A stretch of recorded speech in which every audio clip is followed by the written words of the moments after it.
everybody, this is Sydney Jackson, and I'm here to present to you Home Videos, Chapter 16. And I'll be looking over to the side to view my notes and also the PowerPoint, so you guys can go through it with me. On slide number 2, you'll see that television has been in 98% of American homes since 1980. That's a lot of American homes that TV's been in.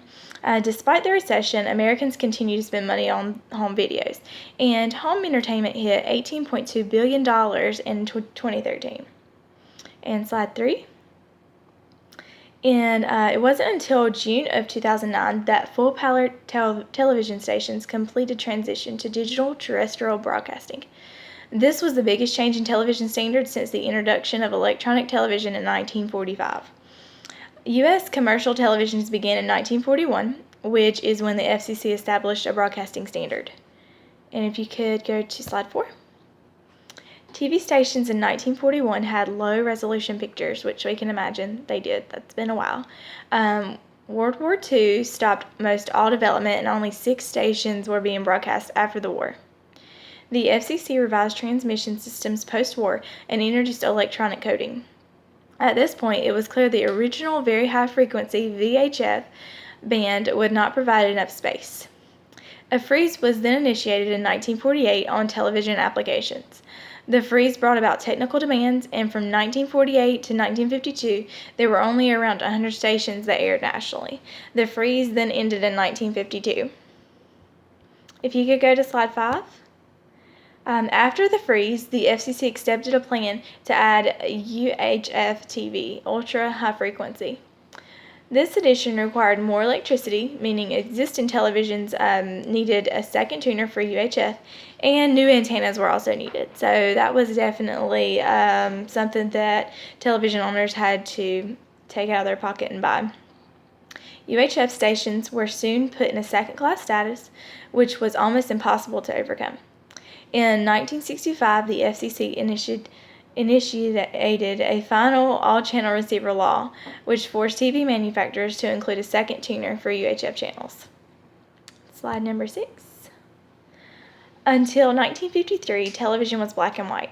When color was added, it was still compatible with the transmission that was in the black and white television, so there was no need for owners to buy a second set. Being compatible with previous technology is called reverse compatibility, and that's exactly what that was, and that was really nice because they didn't have to go out and buy a new TV.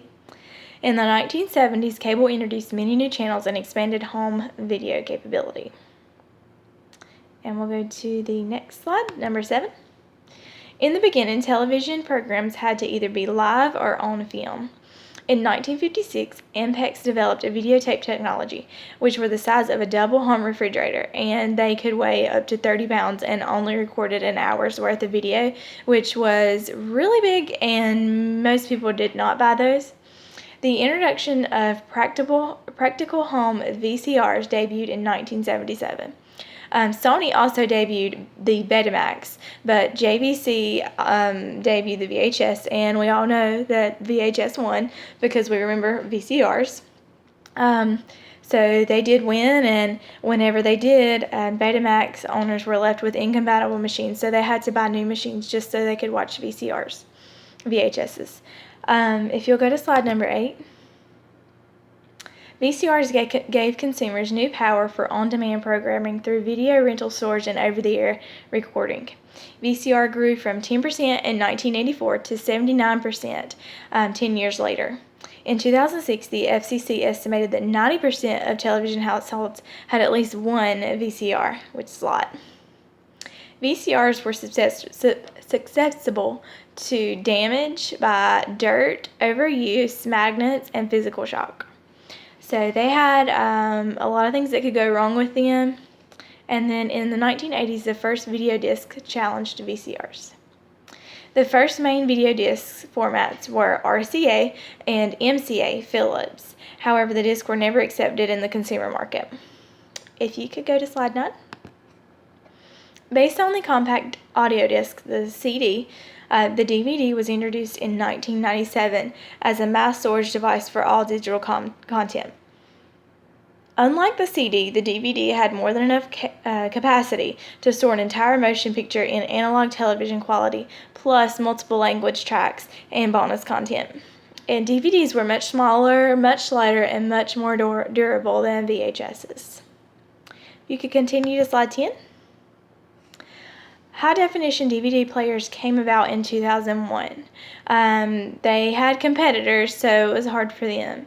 The Blu-ray format, supported by Sony, Hitachi, Pioneer, and 6 others, competed against the HD DVD format, supported by Toshiba, NEC, and Microsoft.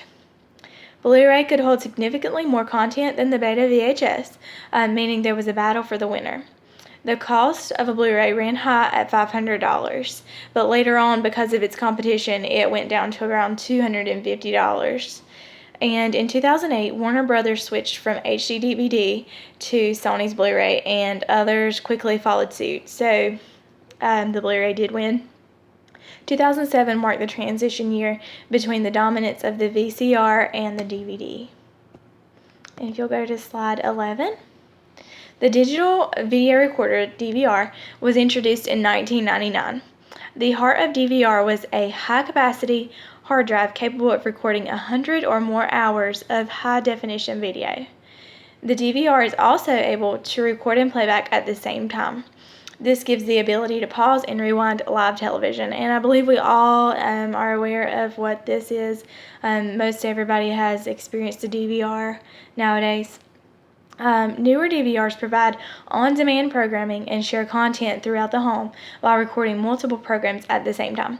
So now, instead of just one program and you have to be watching it, you can be recording 5 programs and watch them all at different times on different TVs. DVR grew dramatically between 2007 and 2013. However, streaming on demand options have matured. DVR penetration has leveled off at about 48% in U.S. households. And if you'll continue to slide 12. The television set has become a fixture in American homes, and by 1975, televisions were seen as 95% of homes, and 66% of them viewed TVs as like a necessity. So I believe most of us these days would view them as a necessity. And if you'll go to slide 13, while the 2009 economic downturn affected the media industry as much as any other industry, the transition to digital television broadcasting combined with the exciting new digital displays created a need to buy. So even though there was a downturn and not many people had a lot of money, that did not affect the buying of a television. While HD decreased in revenue in 2008, it grew from 20% to 83% from 2007 to 2013. So that's a big jump. If you'll go to slide 14, it's titled as How Do Americans Consume Programming? So since 1998, adults have increased average daily viewership by about 1 hour. And that is the same for women and men. Women went from 4.5 hours to 5.5 hours, and men went from 4 hours to 5 hours a day. And the U.S. Department of Education indicated a drop in viewership on school nights in 2004. In 1988, 65% of 9-year-olds reported watching at least 3 hours of television on school nights, and the percent dropped to 49% in 2012. So kids have gotten better at not watching TV at night on school nights, but they still watch it quite a bit, about 50%. And if you'll go to slide 15.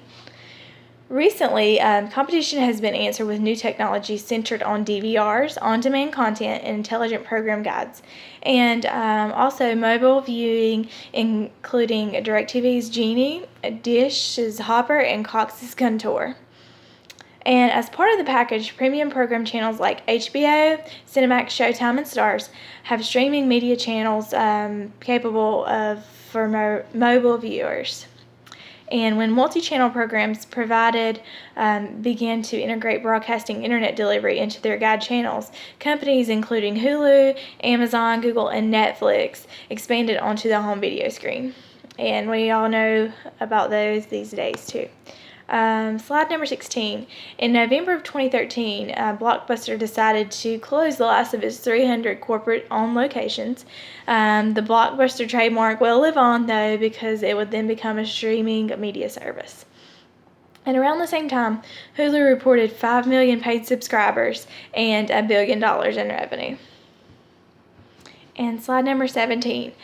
This chapter also shows us how to decide on the right television, which I found very interesting. I had never known that there was a difference in what television you should choose, so this was really interesting. Number 1, you should select the right size for your room.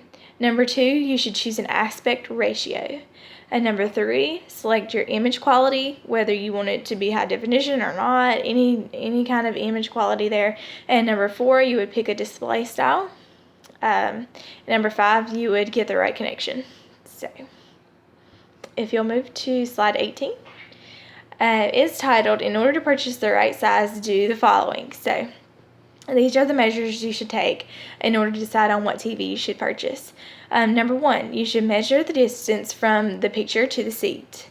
And then you should divide that distance by 3. And that result is the smallest screen for the room. And you would also take the same measurements in the beginning and divide that distance by 2. And that result is the largest screen for the room. Which is very important because you don't want to sit too far away and not be able to see the screen. You don't want to sit too close to the screen and it be grainy and hurt your eyes. Slide number 19. Are there too many displays to choose from? So CRT, these screens tend to be smaller, but they are more affordable for you if you're looking for the cheaper route. LCD and plasma, they are both flat screen technologies. They both take up less floor space and can be mounted on the wall like a picture, which is my favorite. LCDs, they tend to have brighter image but narrow viewing angle. So if you're going to be sitting in different angles of your room, LCD may not be the way to go. Plasma, they have wider viewing angle, but the shiny screen easily reflects images from your room. So if you find that really annoying, like I do, plasma is not the way to go. And front and rear projection, they offer the best value for wide images, but they use expensive light bulbs, and they have to be replaced periodically. Even though that is an issue, if you're willing to pay for it, front and rear projection are the best home theater installations that you could get. Number 20, this is the conclusion. The monitor market remains extremely competitive, like it should, and it does, and manufacturers are looking for an edge. So delivery systems are developing to reach the goal of anywhere, anytime, and any format video. And that's the way our generation is going as well. We want everything right then, right there, wherever we are. And recent technology enhancements have resulted in increased dark and inner frame resolution. New units coming on the market feature flexible screens, which I'm interested to see how that works. And the discussion question is on slide number 21. And this is, what type of television display do you have in your home? And does it meet all of your needs? If it does not, what can be done in order to meet those needs? Could there be a change? Could you change TVs? Could they bring along something that could help your need? So let's discuss that, and thank you all so much, and have a great day.